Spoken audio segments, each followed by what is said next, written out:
নমস্কার বন্ধুরা, আমি রুদ্র আর আপনারা দেখছেন আপনাদের প্রিয় ইউটিউব চ্যানেল এবং ফেসবুক পেজ ডার্ক রুদ্র।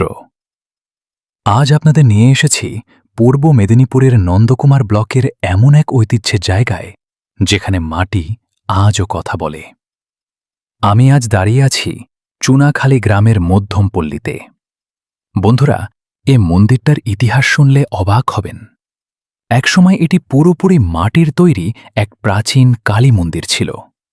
কত বছর আগে এই মন্দির প্রথম স্থাপিত হয়েছিল তার কোনো সঠিক হিসাব নেই, তবে স্থানীয়দের মুখে শোনা যায় এই মাটির কালী মন্দিরের মাহাত্ম্য ছিল অসীম। মন্দিরের বাইরের কারুকার্য আর সেই ফুলের সাজগুলো দেখলে আজও বোঝা যায় কতটা ভক্তি নিয়ে মানুষ এই মন্দিরটিকে আগলে রেখেছিল। সময়ের প্রয়োজনে আজ এই মন্দির নতুন রূপ পেয়েছে। বালি, সিমেন্ট আর আধুনিক স্থাপত্যের ছোঁয়ায় মন্দিরটা নতুন করে গড়ে তোলা হয়েছে, কিন্তু এর ভেতরে আজও সেই পুরনো মাটির মন্দিরের পবিত্রতা আর মায়ের অসীম শক্তি মিশে আছে। সবথেকে বড় বিষয় হল, আজ আমি যখন এখানে এসেছি তখন মায়ের বিশেষ পুজো চলছে। গত 2-3 দিন ধরে এখানে যে উৎসবের আমেজ চলছে তা নিজ চোখে না দেখলে বিশ্বাস করা কঠিন। মন্দিরের আনাচে কানাচে সেই ভক্তির জোয়ার আর মায়ের অপরূপ রূপটা ক্যামেরায় বন্দি করতে গিয়ে নিজের ভেতরে এক অদ্ভুত শিহরণ অনুভব করছিলাম। আমি যখন মন্দিরের সামনে দাঁড়িয়ে সেই পুরনো ঘণ্টার শব্দটা হালকা করে বাজালাম, মনে হলো যেন কয়েক শতাব্দী আগের সেই পবিত্র ধ্বনি আজও এখানকার বাতাসে প্রতিধ্বনিত হচ্ছে। আর পাশেই দেখুন, ওই পুকুর থেকে বেরিয়ে আসা জলের ধারা। প্রকৃতি যেন আজও এই পুজোর পবিত্রতাকে আগলে রেখেছে। বন্ধুরা, চুনাখালীর মধ্যমপল্লীর সেই আদি মাটির মন্দির থেকে 1 কিলোমিটার পথ পেরিয়ে আমি এখন পৌঁছে গেছি উত্তরপল্লীর এই নতুন মন্দিরের আঙিনায়। আজকের এই সুন্দর মুহূর্তগুলো আপনাদের সামনে তুলে ধরতে যিনি আমাকে উৎসাহ দিয়েছেন এবং এই মন্দিরের খোঁজ দিয়ে আমাকে সাহায্য করেছেন, আমার সেই শ্রদ্ধেয় তরুণদাকে আমি হৃদয় থেকে অসংখ্য ধন্যবাদ জানাই।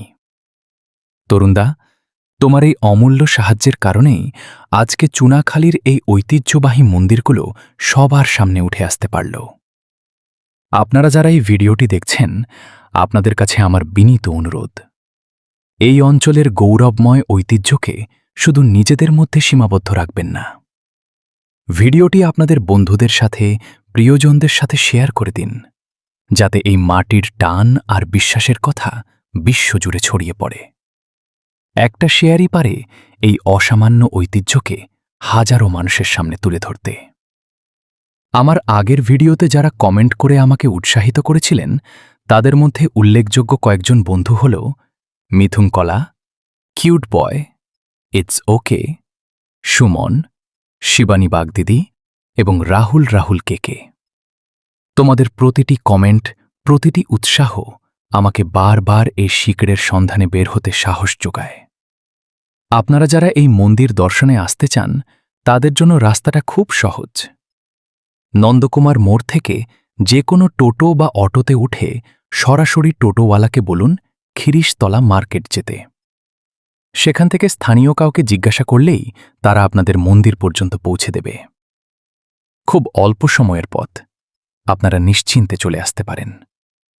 পরিশেষে পুরো জার্নিটা আপনাদের কেমন লাগলো তা কিন্তু অবশ্যই কমেন্টে জানাতে ভুলবেন না। ভিডিওটি ভালো লাগলে লাইক দিন এবং এই ঐতিহ্যকে ছড়িয়ে দিতে অবশ্যই শেয়ার করুন। আর যারা এখনও ডার্ক রুদ্র চ্যানেলটিকে সাবস্ক্রাইব করেননি, তারা অবশ্যই চ্যানেলটি সাবস্ক্রাইব করে বেল আইকনটি প্রেস করে রাখুন। আপনাদের সাপোর্ট ছাড়া এই পথ চলা সম্ভব নয়। আজকের মতো এখানেই বিদায় নিচ্ছি।